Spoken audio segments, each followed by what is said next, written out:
ಧರ್ಮಸ್ಥಳದಲ್ಲಿ ಶವಗಳನ್ನ ಹೂತಿಟ್ಟಿರುವ ಪ್ರಕರಣಕ್ಕೆ ಸಂಬಂಧಪಟ್ಟ ಹಾಗೆ ಈಗಾಗಲೇ ಅನಾಮಿಕ ದೂರುದಾರ ಯಾವ್ಯಾವ ಜಾಗದಲ್ಲಿ ತೋರಿಸಿದ್ದ ಆ ಜಾಗದಲ್ಲಿ ಉತ್ಖನನ ಕಾರ್ಯ ನಡೀತಾ ಇರುವ ಸಂದರ್ಭದಲ್ಲಿ ಪಾಯಿಂಟ್ ನಂಬರ್ 13ರಲ್ಲಿ ಮತ್ತೆ ಶೋಧ ಕಾರ್ಯ ನಿರಂತರವಾಗಿ ನಡೀತಾ ಇದೆ.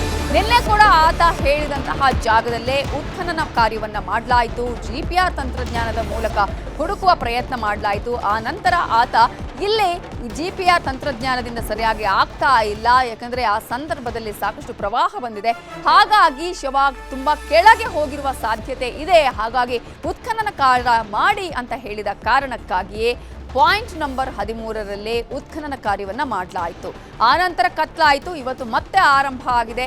ಇದೀಗ ಸುರಿಯುವ ಮಳೆ, ಈ ಮಳೆಯಲ್ಲೇ ಉತ್ಖನನ ಕಾರ್ಯ ಆಗ್ತಾ ಇದೆ. ಅಲ್ಲೇ ಇದ್ದಾನೆ ದೂರುದಾರ. ಎಸ್ಐಟಿ, ಸೋಕೋ ಟೀಮ್, ಎಸಿ ಸಮ್ಮುಖದಲ್ಲಿ ಇನ್ನಷ್ಟು ಶೋಧ ಕಾರ್ಯವನ್ನ ಮಾಡಲಾಗ್ತಾ ಇದೆ. ಮಳೆಯ ನೀರನ್ನ ಹಿಟಾಚಿಯ ಮೂಲಕ ಹೊರ ಹಾಕಿ ಶೋಧ ಕಾರ್ಯವನ್ನ ನಡೆಸಲಾಗ್ತಾ ಇದೆ. ಈಗ ಉತ್ಖನನ ಮಾಡುವ ಸಂದರ್ಭದಲ್ಲಿ ತೆಗೆದು ಹಾಕಿರುವ ಮಣ್ಣಿದೆಯಲ್ಲ, ಆ ಮಣ್ಣಿನಲ್ಲಿ ಮೂಳೆ ಇದೆ ಅಂತ ಈ ಅನಾಮಿಕ ದೂರುದಾರ ಹೇಳ್ತಾ ಇದ್ದಾನೆ. ಆತ ಏನೇನು ಹೇಳ್ತಾ ಇದ್ದಾನೆ ಅವೆಲ್ಲದರ ಬಗ್ಗೆ ಕೂಡ ಪರಿಶೀಲನೆ ಮಾಡ್ತಾ ಇದ್ದಾರೆ ಎಸ್ಐಟಿ ಅಧಿಕಾರಿಗಳು. ಸೊ ದೂರುದಾರ ಇದೀಗ ಹೇಳ್ತಾ ಇರೋದು ತೆಗೆದಿರುವಂತಹ ಮಣ್ಣಿನಲ್ಲಿ ಮೂಳೆ ಇದೆ, ಆ ತೆಗೆದಿರುವ ಮಣ್ಣನ್ನ ಬೇರೆ ಕಡೆಗೆ ಹಾಕಿ ಅಂತ ಕೇಳ್ಕೊಂಡಾಗ ಕೆಲಸಗಾರರ ಹತ್ರ ಆ ಕೆಲಸವನ್ನ ಕೂಡ ಅಧಿಕಾರಿಗಳು ಮಾಡಿಸ್ತಾ ಇದ್ದಾರೆ. ಇದೀಗ ಸಿಬ್ಬಂದಿ ಬೇರೆ ಕಡೆಗೆ ಆ ಮಣ್ಣನ್ನ ಹಾಕ್ತಾ ಇದ್ದಾರೆ.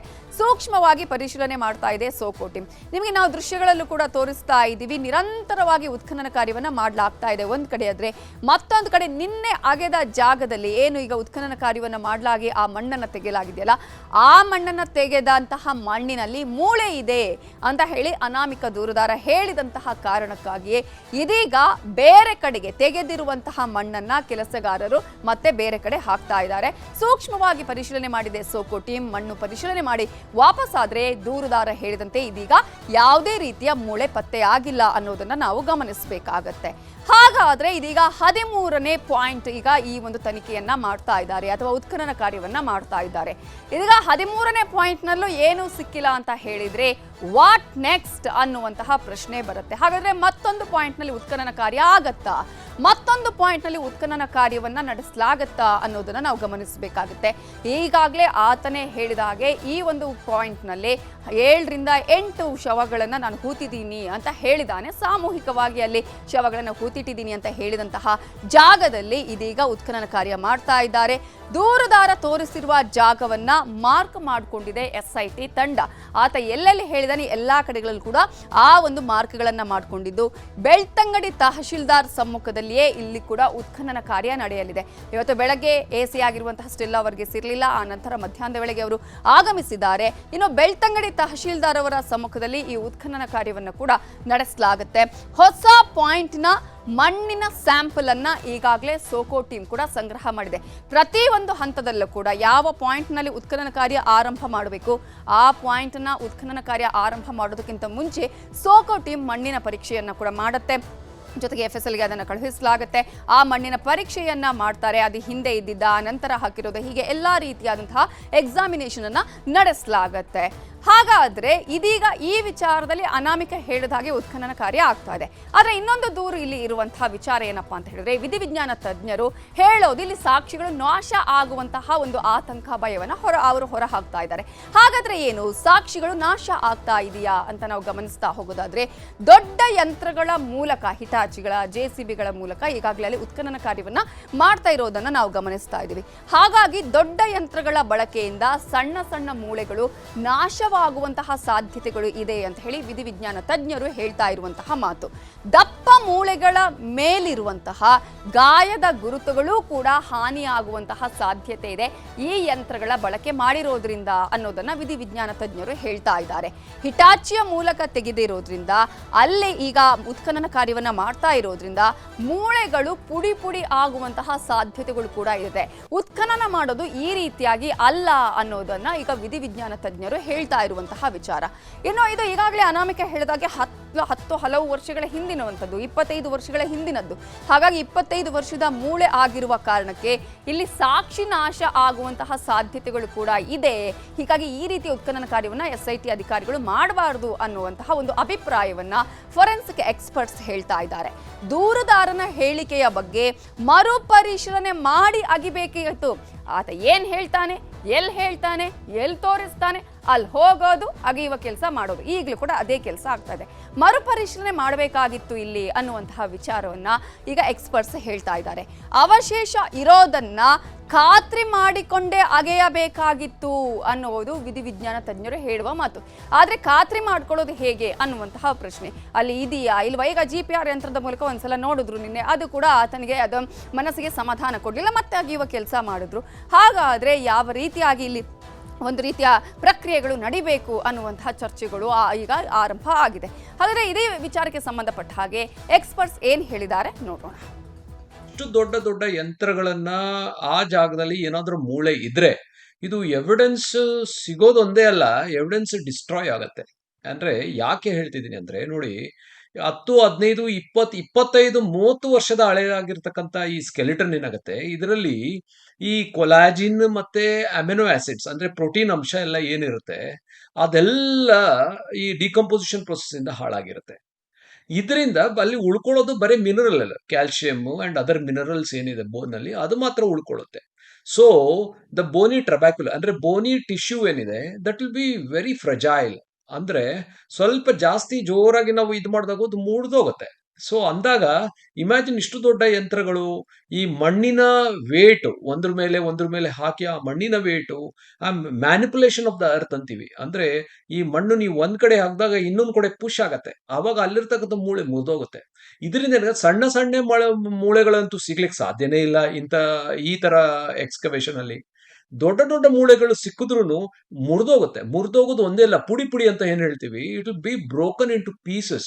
ಅವಾಗ ಅದ್ರ ಮೇಲೆ ಇರ್ತಕ್ಕಂಥ ಮೂಳೆ ಮೇಲೆ ಇರ್ತಕ್ಕಂಥ ಗಾಯಗಳಾಗ್ಲಿ, ಇಲ್ಲ ಮೂಳೆಗಳ ಮೇಲೆ ಇರ್ತಕ್ಕಂಥ ನಮ್ಮ ವಯಸ್ಸಿನ ಆಧಾರದ ಚೇಂಜಸ್, ಯಾವ ಆಧಾರದ ಮೇಲೆ ನಾವು ವಯಸ್ಸು ಹೇಳಲಿಕ್ಕೆ ದೃಢಕರಿಸಲಿಕ್ಕೆ ಹೆಲ್ಪ್ ಆಗುತ್ತೋ ಅದೆಲ್ಲ ಹೊರಟೋಗುತ್ತೆ.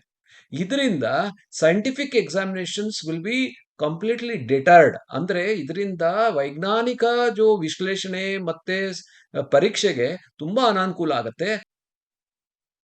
ಸೊ ಈಗ ಆತ ಏನೇನು ಹೇಳಿದ ಅವೆಲ್ಲವನ್ನ ಕೂಡ ಮಾಡಿದ್ರು, SIT ಅಧಿಕಾರಿಗಳು ಉತ್ಖನನ ಕಾರ್ಯವನ್ನ ಮಾಡಿದ್ರು. ಆದ್ರೆ ಏನೂ ಸಿಕ್ಕಿಲ್ಲ ಅನ್ನಂತಹ ಸಂದರ್ಭದಲ್ಲಿ ಇದೀಗ ಆತನನ್ನೇ ಮಂಪರು ಪರೀಕ್ಷೆಗೆ ಒಳಪಡಿಸಬೇಕು ಅನ್ನುವಂತಹ ಮಾತುಗಳು, ಚರ್ಚೆಗಳು ಕೇಳಿ ಬರ್ತಾ ಇದೆ. SIT ಅಧಿಕಾರಿಗಳು ಕೂಡ ಆ ನಿರ್ಧಾರವನ್ನ ಮಾಡಿದಾರ? ಸತ್ಯಾಸತ್ಯತೆಯನ್ನ ತಿಳಿಯೋದಕ್ಕೆ ಮಂಪರು ಪರೀಕ್ಷೆಯನ್ನ ನಡೆಸಲಾಗುತ್ತಾ? ಅನಾಮಿಕನ ಮಂಪರು ಪರೀಕ್ಷೆ ಬಹಳ ಇಂಪಾರ್ಟೆಂಟ್ ಇಲ್ಲಿ ಅನ್ನುವಂತಹ ಪ್ರಶ್ನೆ ಕೂಡ ಇದೆ. ಇವತ್ತು ಏನೂ ಸಿಗದಿದ್ರೆ ದೂರುದಾರನನ್ನ ಮಂಪರು ಪರೀಕ್ಷೆಗೆ ಒಳಪಡಿಸುವಂತಹ ಸಾಧ್ಯತೆ ಇದೆ. ದೊಡ್ಡ ಮಟ್ಟದಲ್ಲಿ ಇದೇ ಚರ್ಚೆ ಆಗ್ತಾ ಇದೆ. ಆತ ಸತ್ಯ ಹೇಳ್ತಾನ, ಸುಳ್ಳು ಹೇಳ್ತಾನ, ಯಾರಾದ್ರೂ ಹೇಳಿಸ್ಕೊಡ್ತಾ ಇದಾರ, ಇದ್ರ ಹಿಂದೆ ಯಾರಾದ್ರೂ ಇದಾರ? ಹೀಗೆ ನೂರಾರು ಪ್ರಶ್ನೆಗಳು ಇರುವಂತಹ ಸಂದರ್ಭದಲ್ಲಿ ಅನಾಮಿಕನ ಮಂಪರು ಪರೀಕ್ಷೆಯನ್ನ ಮಾಡುವ ಸಾಧ್ಯತೆಗಳು ಕೂಡ SITಯ ಮುಂದೆ ಇದೆ.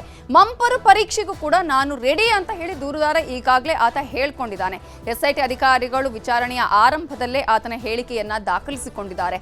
ಮಂಪರು ಪರೀಕ್ಷೆಗೆ ನಾನು ರೆಡಿ ಅಂತ ಹೇಳಿದ್ರೂ ಕೂಡ ಒಂದಷ್ಟು ಪ್ರೊಸೀಜರ್ ಇದೆ ಈಗ ಅದಕ್ಕೆ. ಈ ಹಿಂದೆ ದೂರು ಕೊಟ್ಟಾಗಲೇ ಆತ ಮಂಪರು ಪರೀಕ್ಷೆಗೂ ಕೂಡ ಒಪ್ಪಿಗೆಯನ್ನ ಕೊಟ್ಟಿದ್ದ. ನೀವು ಮಂಪರು ಪರೀಕ್ಷೆ ಮಾಡೋದಾದ್ರೆ ನಂದೇನು ಅಭ್ಯಂತರ ಇಲ್ಲ ಅಂತ ಆತ ಆ ಸಂದರ್ಭದಲ್ಲಿ ಹೇಳಿದ್ದ. ಆದ್ರೆ ಇದೀಗ ಏನು ಅನ್ನೋದು ಕೂಡ ಅಷ್ಟೇ ಇಂಪಾರ್ಟೆಂಟ್ ಆಗುತ್ತೆ. ಕಾರಣ ಆತ ಸಿಗಬಹುದೇನೋ ಅಂತ ಅನ್ಕೊಂಡಿದ್ದ, ಆದ್ರೆ ಸಿಗ್ಲಿಲ್ಲ. ಆತ ಹೇಳಿದಂತಹ ಜಾಗದಲ್ಲಿ ಏನೂ ಸಿಗ್ಲಿಲ್ಲ. ಸೊ SIT ಮುಖ್ಯಸ್ಥರ ಜೊತೆಗೆ ಇದೀಗ ಚರ್ಚೆಯನ್ನ ಅಧಿಕಾರಿಗಳು ಮಾಡಲಿದ್ದಾರೆ. ಸಾಕಷ್ಟು ಪ್ರಶ್ನೆಗಳಿದೀಗ SIT ಅಧಿಕಾರಿಗಳಿಗೆ. ಈತ ಈ ಹಿಂದೆ ಕೊಟ್ಟಂತಹ ಹೇಳಿಕೆಗಳಿಗೂ ಈಗ ಕೊಡ್ತಾ ಇರುವಂತಹ ಹೇಳಿಕೆಗಳಿಗೂ, ಜೊತೆಗೆ ಆತ ಯಾವ ರೀತಿಯಾಗಿ ದೂರು ಕೊಟ್ಟ, ಆ ನಂತರ ಅಲ್ಲಿ ಟೆಕ್ನಿಕಲ್ ಇನ್ಫಾರ್ಮೇಶನ್ ಆಗಿರ್ಬೋದು ಅಥವಾ ಅಲ್ಲಿರುವಂತಹ ದಾಖಲಾತಿಗಳಾಗಿರ್ಬೋದು, ಇವೆಲ್ಲವೂ ಕೂಡ ಸರಿ ಇದೆಯಾ ಇಲ್ವಾ ಅನ್ನುವಂತಹ ಪ್ರಶ್ನೆ ಕೂಡ SIT ಅಧಿಕಾರಿಗಳಿಗೆ ಇದೆ. ಹಾಗಾಗಿ ಆತನನ್ನ ಇದೀಗ ಮಂಪರು ಪರೀಕ್ಷೆಗೆ ಒಳಪಡಿಸಬೇಕಾ ಬೇಡವಾ, ಈ ಮುಂದಿನ ತನಿಖೆ ಹೇಗಿರಬೇಕು ಅನ್ನೋದ್ರ ಕಡೆಗೆ SIT ಮುಖ್ಯಸ್ಥರ ಜೊತೆಗೆ ಅಧಿಕಾರಿಗಳು ಚರ್ಚೆಯನ್ನ ಮಾಡ್ತಾರೆ. ಚರ್ಚೆಯನ್ನ ಮಾಡಿದ ಬಳಿಕ ಕೋರ್ಟ್ ಅನುಮತಿಯನ್ನ ಪಡೆದು ದೂರುದಾರನ ಮಂಪರು ಪರೀಕ್ಷೆಗೆ ಅನುಮತಿಯನ್ನ ಅವರು ಪಡ್ಕೊಳ್ಬೇಕಾಗತ್ತೆ. ಕೋರ್ಟ್ನಲ್ಲಿ ಇಲ್ಲಿ ಪರ್ಮಿಷನ್ ಅನ್ನ ಕೇಳಬೇಕು. ಮಂಪರು ಪರೀಕ್ಷೆ ಮಾಡ್ತೀವಿ, ನಮ್ಗೆ ಇದಕ್ಕೆ ಪರ್ಮಿಷನ್ ಕೊಡಿ ಅಂತ. ಕೋರ್ಟ್ ಆವಾಗ ದೂರುದಾರನ ವಿಚಾರಕ್ಕೆ ಸಂಬಂಧಪಟ್ಟ ಹಾಗೆ ಆತನ ಪರ್ಮಿಷನ್ ಅನ್ನು ಕೂಡ ಕೇಳುತ್ತೆ. ಅಂದ್ರೆ ನಿನ್ನ ಒಪ್ಪಿಗೆ ಇದೆಯಾ ಇಲ್ವಾ ಅನ್ನುವಂತಹ ವಿಚಾರ ವಿಚಾರವನ್ನ ಕೋರ್ಟ್ ದೂರುದಾರನಿಗೆ ಕೇಳುತ್ತೆ. ದೂರುದಾರ ಹೇಳ್ತಿರೋದೆಲ್ಲ ಸತ್ಯನಾ ಸುಳ್ಳ ಅನ್ನೋದ್ರ ಬಗ್ಗೆ ಇಲ್ಲೇ ಅಧಿಕಾರಿಗಳಿಗೆ ಇದೀಗ ನಿಜವಾದಂತಹ ಪರೀಕ್ಷೆ ಇರುವಂತದ್ದು. ಆತ ಸುಳ್ಳು ಹೇಳ್ತಾನೋ ಇಲ್ವೋ ಅನ್ನೋದ್ರ ಬಗ್ಗೆ ಕೂಡ ಈಗ ತನಿಖೆ ಆಗ್ಬೇಕಾಗಿದೆ. ಸೊ ಇಲ್ಲಿ ಎಲ್ಲೆಲ್ಲಿ ಇದೆ ಮಂಪರು ಪರೀಕ್ಷೆಯ ಘಟಕಗಳು ಅಂತ ನಾವು ನೋಡ್ತಾ ಹೋಗೋದಾದ್ರೆ, ಒಂದು ಅಹಮದಾಬಾದ್ನಲ್ಲಿ ಇರುವಂತದ್ದು, ಗುಜರಾತ್ನ ಅಹಮದಾಬಾದ್, ಹಾಗೇನೆ ಹೈದರಾಬಾದ್ನಲ್ಲಿ ಇರುವಂತಹದ್ದು. ಸೊ ಈ ಒಂದು 2 ಕಡೆಗಳಲ್ಲಿ ಮಂಪರು ಪರೀಕ್ಷೆಯನ್ನ ಮಾಡುವಂತಹ ಸಾಧ್ಯತೆಗಳು ಕೂಡ ಇದೆ. ಅಷ್ಟು ಮಾತ್ರ ಅಲ್ಲ, ಆ ಮಂಪರು ಪರೀಕ್ಷೆ ಮಾಡಬೇಕು ಅಂದ್ರೆ ಕೋರ್ಟ್ ಅನುಮತಿ ಕೊಡಬೇಕು, ಆತನ ಪರ್ಮಿಷನ್ ಕೂಡ ಸಿಗಬೇಕಾಗುತ್ತೆ. ಆನಂತರ ಅಲ್ಲಿನ ಡೈರೆಕ್ಟರ್ ಜೊತೆಗೆ ಚರ್ಚೆಯನ್ನ ಮಾಡಿ ಒಂದು ದಿನಾಂಕ, ಸ್ಥಳವನ್ನು ಕೂಡ ನಿಗದಿಯನ್ನ ಮಾಡ್ತಾರೆ. ಸೊ ಈ ವಿಚಾರದಲ್ಲಿ ಏನಾಗುತ್ತೆ, ಮಂಪರು ಪರೀಕ್ಷೆ ನಡೆಯುತ್ತಾ, ಸತ್ಯಾಸತ್ಯತೆ ಎಲ್ಲೋ ಕೂಡ ಹೊರಬರುತ್ತಾ ಅನ್ನುವಂತಹ ಕುತೂಹಲ ಇದೆ. SIT ಅಧಿಕಾರಿಗಳು ಈ ವಿಚಾರದಲ್ಲಿ ಏನ್ ಮಾಡ್ತಾರೆ ಅನ್ನುವಂತಹ ಪ್ರಶ್ನೆ ಹಾಗೆ ಇದೆ. ಇದೇ ವಿಚಾರಕ್ಕೆ ಸಂಬಂಧಪಟ್ಟ ಹಾಗೆ ಆಗಿದ್ರೆ ಮಂಪರು ಪರೀಕ್ಷೆ ಯಾವ ರೀತಿಯಾಗಿ ನಡೆಯುತ್ತೆ, ಯಾವ ರೀತಿಯ ಪ್ರೊಸೀಜರ್ ಇರುತ್ತೆ ಅನ್ನೋದ್ರ ಬಗ್ಗೆ ಮಾತನಾಡಿದ್ದಾರೆ ನಿವೃತ್ತ ಪೊಲೀಸ್ ಅಧಿಕಾರಿಯಾಗಿರುವಂತಹ ಬಸವರಾಜ್ ಮಾಲಗತ್ತಿ ಅವರು. ಎಕ್ಸಾಸ್ಟ್ ಆದ್ಮೇಲೆ ಮಂಪರ್ ಪರೀಕ್ಷೆ ಯೂಸ್ ಮಾಡ್ತಾರೆ. ಈಗ ಅವನ್ನೆಲ್ಲ ತೋರ್ಸೋದೆಲ್ಲ ಆದ್ಮೇಲೆ ಮತ್ತೆ ಬೇರೆ ರೀತಿಯಲ್ಲಿ ಅವನಿಗೆ ಇಂಟ್ರಾಗೇಷನ್ ಮಾಡ್ತಾರೆ. ಇವನು ಹೇಳಿದಾನೆ, ಲೈಂಗಿಕ ದೌರ್ಜನ್ಯದಿಂದ ಕೊಲೆಯಾಗಿ ಸತ್ತಂತ ಹೆಣ್ಮಕ್ಳನ್ನ ನಾನು ಉಗಿದಿದ್ದೇನೆ ಅಂತ ಹೇಳಿದ್ದಾನೆ. ಹೌದು. ಅದ್ರ ಬಗ್ಗೆ ಅವರು ಹೇಗೆ ನೀನು ಗೊತ್ತಾಯ್ತು ನನಗೆ, ಯಾರು ಹೇಳಿದ್ರೆ ಹೇಗೋ, ನಿನಗೆ ಕೊಲೆ ಆಗಿದ್ದ ಬಗ್ಗೆ ಹೇಗೆ ಗೊತ್ತಾಯ್ತು, ಮೈ ಮೇಲೆ ಏನಾದ್ರು ಪರಿಚಿದಂತ ಗಾಯಗಳಿದ್ದೆ ಆಗು, ದೇಹದ ಮೇಲೆ ಇನ್ನಿತರ ಸೂಕ್ಷ್ಮ ಭಾಗದಲ್ಲಿ ಏನಾದ್ರು ಗಾಯಗಳು ಇದ್ದಿದ್ದು ನೀನು ನೋಡಿದ್ಯಾ ಆಗು, ಪ್ರತಿಯೊಂದು ಕೇಳಿ ಅವನಿಗೆ ಇಂಟ್ರಾಕ್ಷನ್ ಮಾಡ್ತಾರೆ. ಮಾಡಿ ಆಮೇಲೆ ಅದು ಏನೋ ಹೊಂದಿಲ್ಲ ಅಂದ್ರೆ ಕೊನೆಗೆ ಲಾಸ್ಟಿಗೆ ಪರೀಕ್ಷೆ, ಬ್ರೈನ್ ಮ್ಯಾಪಿಂಗ್ ಆಗಲಿ ಅಥವಾ ಪಾಲಿಗ್ರಾಫ್ ಟೆಸ್ಟ್ ಆಗಲಿ, ನಾರ್ಕೋ ಅನಾಲಿಸಿಸ್ ಆಗಲಿ ಮಾಡ್ತಾರೆ ಲಾಸ್ಟಿಗೆ. ಅದು ಎಲ್ಲ ಎಕ್ಸಾಸ್ಟ್ ಆದ್ಮೇಲೆ. ಸೊ ಇದೀಗ ಈ ರೀತಿಯಾದಂತಹ ಒಂದು ತಯಾರಿಯನ್ನ ಪೊಲೀಸರು ಮಾಡ್ಕೊಳ್ತಾ ಇದ್ದಾರಾ ಅನ್ನುವಂಥ ಪ್ರಶ್ನೆಯ ಜೊತೆಗೆ ಈ ಒಂದು ವಿಚಾರಕ್ಕೆ ಸಂಬಂಧಪಟ್ಟ ಹಾಗೆ ಇದೀಗ ಏನೆಲ್ಲ ಡೆವಲಪ್ಮೆಂಟ್ಸ್ ಮತ್ತೆ ಆಗ್ತಾ ಇದೆ, ರಿಪೋರ್ಟ್ಗೆ ಸಂಬಂಧಪಟ್ಟ ಹಾಗೆ ಅನ್ನುವಂತಹ ಡೀಟೇಲ್ಸ್ ಅನ್ನ ನಾವು ನೋಡ್ತಾ ಹೋಗೋಣ. ಇದೀಗ ಮಧ್ಯಂತರ ವರದಿ ರೆಡಿ ಆಗಿದೆ ಅನ್ನುವಂತಹ ಮಾತುಗಳು ಕೇಳಿ ಬರ್ತಾ ಇದೆ. ಪಾಯಿಂಟ್ ನಂಬರ್ 13ರ ಉತ್ಖನನದ ಮಧ್ಯೆ ವರದಿಯನ್ನ SIT ಅಧಿಕಾರಿಗಳು ಈಗಾಗಲೇ ಸಿದ್ಧಗೊಳಿಸಿದ್ದಾರೆ. ಯಾವಾಗ ಈ ಉತ್ಖನನ ಕಾರ್ಯ ಒಂದೊಂದು ಪಾಯಿಂಟ್ ಅಲ್ಲಿ ಆಗುತ್ತೆ, ಆ ನಂತರ ಭೂಮಿಯನ್ನ ಅಗೆದು ಆ ನಂತರ ಮತ್ತೆ ಮುಚ್ಚುವ ಕೆಲಸ ಆಗುತ್ತೆ, ಆವಾಗಲೇ ಅವರು ವರದಿಯನ್ನ ಒಂದೊಂದೇ ಪಾಯಿಂಟ್ ನಲ್ಲಿ ರೆಡಿ ಮಾಡ್ಕೊಳ್ತಾ ಇದ್ದಾರೆ. ಈಗಾಗಲೇ ಈವರೆಗೆ ಅಗೆದಿರುವಂತಹ ಎಲ್ಲಾ ಪಾಯಿಂಟ್ಗಳ ಸಂಪೂರ್ಣ ವರದಿಯನ್ನ SIT ಅಧಿಕಾರಿಗಳು ಈಗಾಗಲೇ ಸಿದ್ಧಪಡಿಸಿಕೊಂಡಿದ್ದಾರೆ. ಪಾಯಿಂಟ್ ನಂಬರ್ 1ರಿಂದ ಪಾಯಿಂಟ್ ನಂಬರ್ 16ರವರೆಗೆ, ಈಗ 13ರಲ್ಲೂ ಕೂಡ ಮತ್ತೆ ಇನ್ನೊಂದು ಪ್ಲೇಸ್ ಅಲ್ಲಿ ಈಗ ಉತ್ಖನನ ಆಗ್ತಾ ಇರೋದು, ಆ ನಂತರ ಕೆಲವೊಂದಷ್ಟು ಆಡ್ ಆನ್ ಆಗಿತ್ತಲ್ವಾ, ಆ ಎಲ್ಲಾ 16ರವರೆಗಿನ ಉತ್ಖನನ ಪ್ರಕ್ರಿಯೆಗಳ ವರದಿಯನ್ನ ಈಗಾಗಲೇ SIT ಅಧಿಕಾರಿಗಳು ತಯಾರಿಯನ್ನ ಮಾಡಿಕೊಂಡಿದ್ದಾರೆ. 13 ಪಾಯಿಂಟ್ನ ಉತ್ಖನನ ಆಗ್ತಾ ಇದೆ, ಅದರ ವರದಿಯನ್ನು ಕೂಡ ತಯಾರು ಮಾಡಿಕೊಳ್ಳಬೇಕಾಗಿದೆ. ಇನ್ನು ಅಗೆದಿರುವಂತಹ ಆಳ ಅಗಲ, ಸುತ್ತಮುತ್ತಲಿನ ಭೌಗೋಳಿಕ ಪರಿಸ್ಥಿತಿ, ವಾತಾವರಣ ಯಾವ ರೀತಿಯಾಗಿ ಇದೆ, ಯಾವ ರೀತಿಯಾಗಿ ಇತ್ತು, ಉತ್ಖನನ ಮಾಡುವಂತಹ ಸಂದರ್ಭದಲ್ಲಿ ಏನೆಲ್ಲ ಸಿಕ್ತು, ಏನೆಲ್ಲ ಸಿಕ್ಕಿಲ್ಲ, ಆತ ಹೇಳಿದ್ದಕ್ಕೂ ಅಲ್ಲಿ ಆಗಿದ್ದಕ್ಕೂ ಯಾವ ರೀತಿಯಾದಂತಹ ಹೋಲಿಕೆ ಆಗಿದೆ, ತಾಳೆಯಾಗಿದೆ, ಇವೆಲ್ಲದರ ಬಗ್ಗೆ ಕೂಡ ವರದಿಯನ್ನ ಈಗಾಗಲೇ ಅಧಿಕಾರಿಗಳು ತಯಾರಿಯನ್ನ ಮಾಡಿಕೊಂಡಿದ್ದಾರೆ. ಅವಶೇಷ ಸಿಗದ ಹಾಗೂ ಸಿಕ್ಕಿದ ಒಂದು ಪ್ಲೇಸಲ್ಲಿ ಈಗಾಗಲೇ 6ನೇ ಪಾಯಿಂಟ್ನಲ್ಲಿ ಮೂಳೆಗಳು ಸಿಕ್ಕಿದೆ ಅಂತ ಹೇಳಲಾಗ್ತಿದೆಯಲ್ಲ, ಆ ಒಂದು ಪ್ಲೇಸ್ನ ವಿಚಾರಕ್ಕೆ ಸಂಬಂಧಪಟ್ಟ ಹಾಗೆಯೇ ಈಗ ಉತ್ಖನನ ಮಾಡಿಯೂ ಸಿಗದೆ ಇರುವಂತಹ ಪಾಯಿಂಟ್ಗಳ ಬಗ್ಗೆ ಕೂಡ ಎಲ್ಲ ಉತ್ಖನನ ಜಾಗಗಳ ರಿಪೋರ್ಟ್ ಅನ್ನ ಈಗಾಗಲೇ SIT ಅಧಿಕಾರಿಗಳು ತಯಾರಿ ಮಾಡಿಕೊಂಡಿದ್ದಾರೆ. ಎಲ್ಲಿ ಸಿಕ್ಕಿದೆ, ಎಲ್ಲಿ ಸಿಕ್ಕಿಲ್ಲ, ಏನೇನು ಸಿಕ್ತು, ಏನೇನು ಸಿಕ್ಕಿಲ್ಲ, ಅಲ್ಲಿನ ಭೌಗೋಳಿಕ ಪರಿಸರ ಯಾವ ರೀತಿಯಾಗಿತ್ತು, ಆತ ಹೇಳಿದಂತಹ ವಿಚಾರಗಳು, ಅಲ್ಲಿ ಇದ್ದಂತಹ ವಸ್ತುಸ್ಥಿತಿ, ಇವೆಲ್ಲದರ ಬಗ್ಗೆ ಕೂಡ ವರದಿಯನ್ನ ಮಾಡಿಕೊಂಡಿದ್ದಾರೆ. ದೂರುದಾರನ ಒಪ್ಪಿಗೆ ಪಡೆದ ಅಗೆದ ಗುಂಡಿಗಳನ್ನ ಮುಚ್ಚಲಾಗಿದೆ. ಆತ ಸಮಾಧಾನಗೊಳ್ಳುವವರೆಗೂ ಕೂಡ ಅಗೆಸಲಾಗಿದೆ. ಆತ 6 ಅಂದ್ರೆ ಆ ನಂತರ 8ರವರೆಗೂ ಕೂಡ ಗುಂಡಿಗಳನ್ನು ಅಗೆಸಲಾಗಿತ್ತಲ್ಲ, ಅವೆಲ್ಲದರ ಬಗ್ಗೆ ಕೂಡ ಆತನ ಒಪ್ಪಿಗೆಯನ್ನ ಪಡೆದೇ ಗುಂಡಿಗಳನ್ನ ಮುಚ್ಚಿದ ಬಗ್ಗೆ ಕೂಡ ಅಲ್ಲಿ ವರದಿಯಲ್ಲಿ ಉಲ್ಲೇಖವನ್ನ ಮಾಡಲಾಗುತ್ತೆ. ದಾಖಲೆಗಳನ್ನ ಕೋರ್ಟ್ ಮುಂದೆ ಹಾಜರುಪಡಿಸುವುದಕ್ಕೆ ಈಗಾಗಲೇ SIT ಅಧಿಕಾರಿಗಳು ವರದಿಯನ್ನ ತಯಾರಿ ಮಾಡಿಕೊಂಡಿದ್ದಾರೆ. ಅಷ್ಟು ಮಾತ್ರ ಅಲ್ಲ, ಇದೀಗ ಮಧ್ಯಂತರ ವರದಿಯನ್ನ ಸರ್ಕಾರಕ್ಕೂ ಕೂಡ ಸಲ್ಲಿಸೋದಕ್ಕೆ SIT ಅಧಿಕಾರಿಗಳು ಸಿದ್ಧತೆಯನ್ನ ಮಾಡಿಕೊಂಡಿದ್ದಾರೆ. ಈಗಾಗಲೇ ಗೃಹ ಸಚಿವರಿಗೂ ಕೂಡ ಏನೇನು ಆಗಿದೆ ಅನ್ನೋದ್ರ ಬಗ್ಗೆ ಮಾಹಿತಿಯನ್ನ ಕೊಟ್ಟಿದ್ದಾರೆ. ಸೊ ಮಧ್ಯಂತರ ವರದಿಯನ್ನ ಸರ್ಕಾರಕ್ಕೆ ಇದೀಗ ಸಲ್ಲಿಸುವಂತಹ ಸಾಧ್ಯತೆ ಕೂಡ ಇದೆ.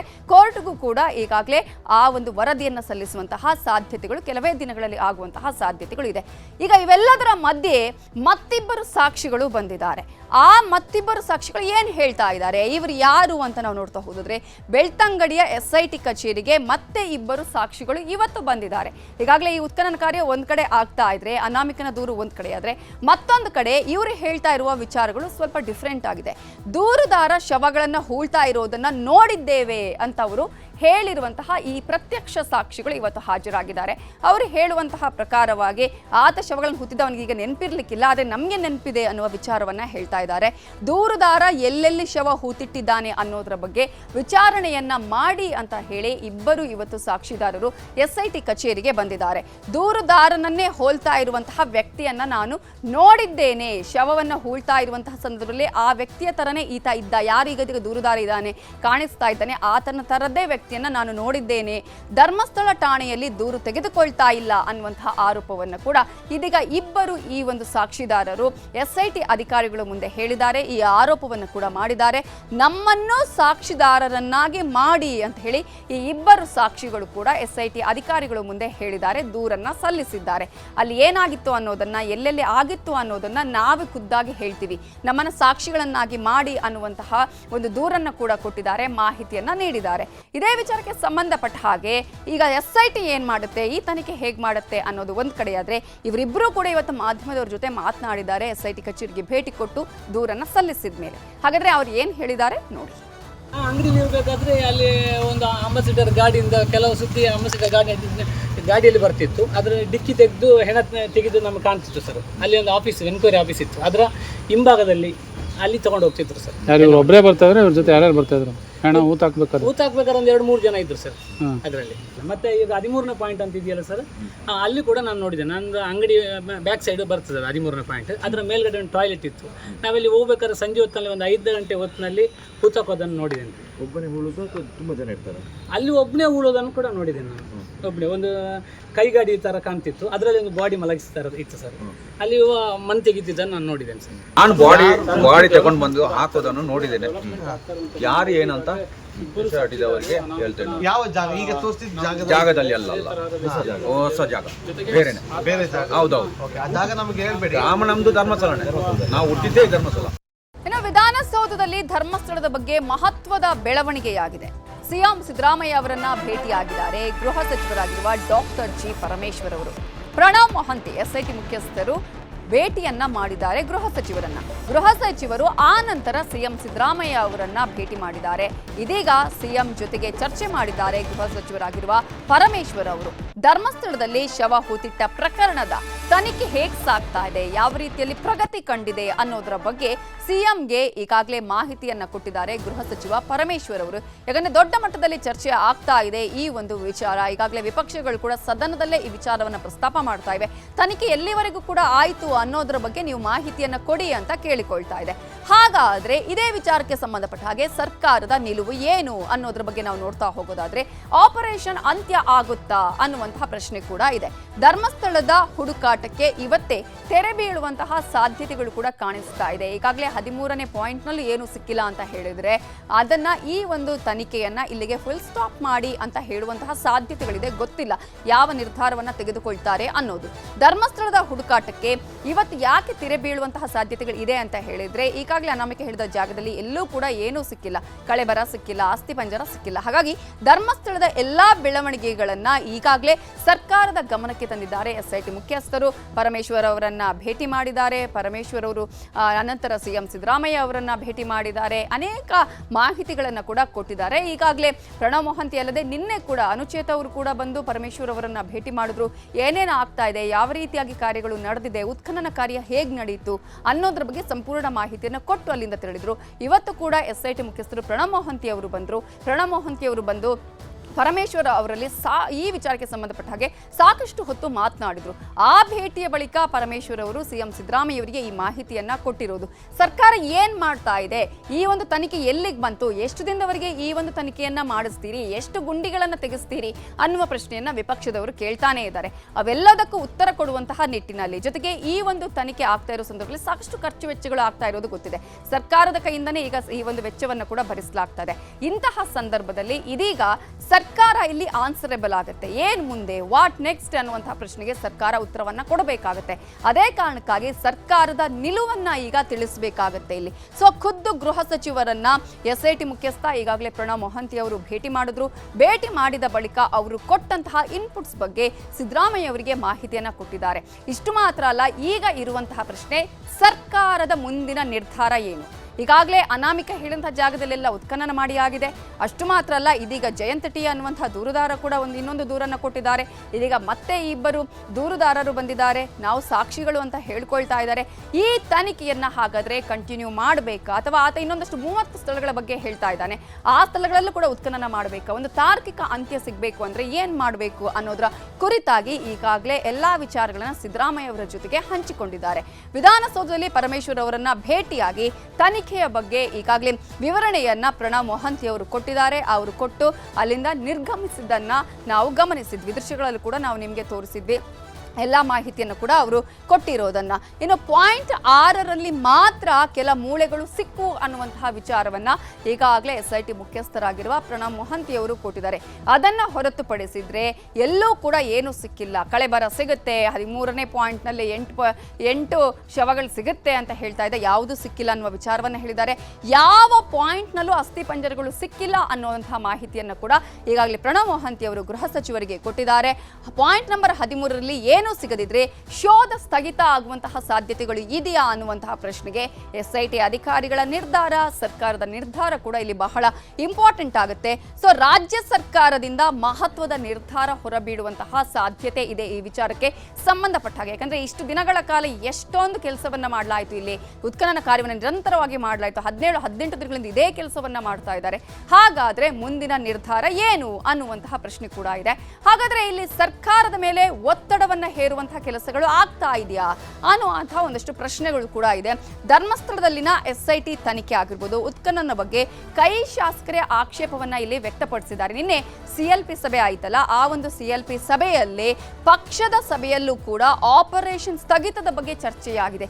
ಏನ್ ಮಾಡ್ತಾ ಇದ್ದೀರಿ ನೀವು, ಇಡೀ ಒಂದು ರಾಜ್ಯದ ಜನ ಈ ವಿಚಾರವನ್ನ ಕೇಳ್ತಾ ಇದ್ದಾರೆ, ಏನ್ ಸಿಕ್ತು, ಯಾವ ರೀತಿಯಾಗಿ ತನಿಖೆ ನಡೀತಾ ಇದೆ, ಇನ್ನು ಏನ್ ಮಾಡ್ತೀರಿ ಅನ್ನುವಂತಹ ವಿಚಾರದಲ್ಲಿ ಈಗ ಕಾಂಗ್ರೆಸ್ ಶಾಸಕರುಗಳೇ ಒಂದಷ್ಟು ಪ್ರಶ್ನೆಗಳನ್ನ ನಿನ್ನೆ ಈ ಒಂದು ಮೀಟಿಂಗ್ ನಲ್ಲಿ ಕೇಳಿದ್ದಾರೆ.